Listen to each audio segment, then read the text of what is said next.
Good morning. It's good to see you today. Hope you're doing well. Pardon me for this video being a little bit later than usual, but I hope you're doing well today.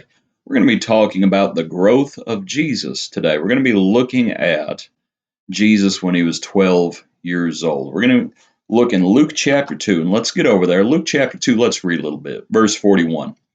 It says, "Now his parents went to Jerusalem every year at the feast of the Passover, and when he was 12 years old, they went up according to custom.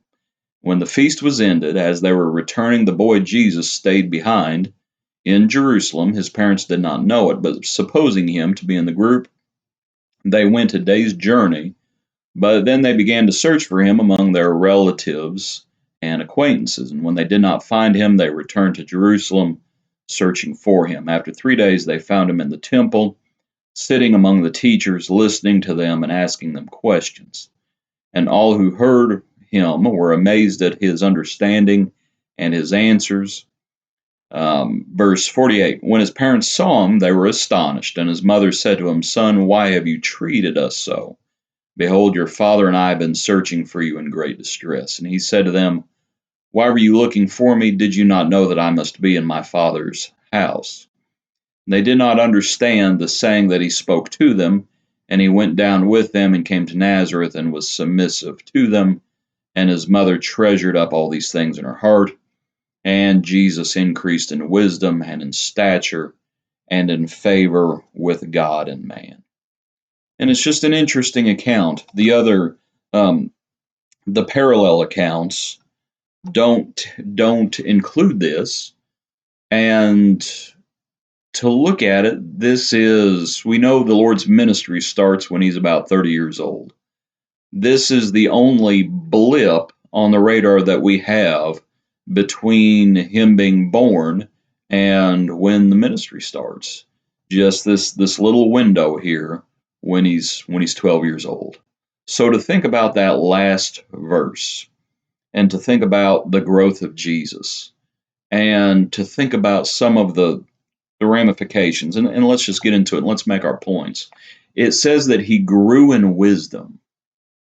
Now think about what that implies. And to think about, this is Jesus, this is the Son of God, but the Son of God has become the Son of Man. Not to say he's not still the Son of God, but the Word became flesh. That's what happened. That the Word became flesh, that he became a man. And this is one of those places where you think about, for example, the verse in Philippians where it literally means he emptied himself. Well, if he grew in wisdom, well, what must he have emptied himself of? He grew in wisdom. And you might think about him being in the temple, asking questions, answering questions as well. He grew in wisdom. And just think about what that means for Jesus, and think about what he gave up in that sense then when he became flesh, when the Word became flesh, in order for him to grow in wisdom.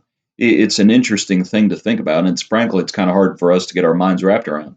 That's what the verse says. He grew in wisdom. And in that we'll also say this. This is what Jesus did, and this is what we need to do as well. We grow in wisdom, and we do those things that are conducive to growing in wisdom. Jesus also, it says, he grew in stature. And you might think about the idea, for example, in James when it talks about faith and works.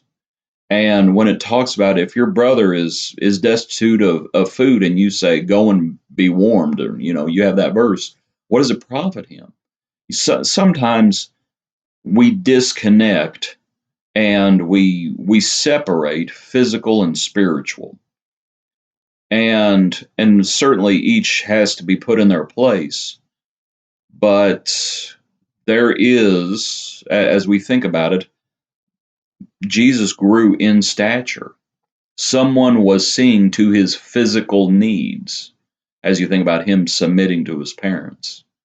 And we see to each other's physical needs. That's what we need to be doing. That's not just faith, but faith and works. So Jesus grew in wisdom, he grew in stature, he was growing up. It also says he grew in favor with God. And of course, that's right. I must be about my Father's business. He grew in favor with God. That as he was progressing, and I don't think it's wrong to use that word, he was growing in favor with God. God was pleased with the growth. God was pleased with what was happening. And certainly the Lord's enemies have already been active. You might think about Bethlehem and what happened to the children in Bethlehem. The Lord's enemies, God's enemies, have already been active. But Jesus is, as he's growing, God is pleased with the growth. He's growing in favor with God. He's also, it says, he grew in favor with God and man. And that's something that sometimes people ignore. And they think, nah, I don't really care what other people say. Certainly, God comes first. But we do want to grow in favor with man as well. Now, if we grow in favor with man at the expense of God, that's not right. But we should live our lives in such a way that we grow in favor with God and man, hopefully. So anyway, it's interesting to think about Jesus here at 12 years old as he was growing. And even here we see that he's an example for us, that we grow in wisdom, that we see to physical needs, that we grow in favor with God and man. Anyway, just a little bit of our daily bread. Hope you have a good day today. Appreciate you tuning in, and I hope you're able to tune in tomorrow as well. Appreciate you being with us today.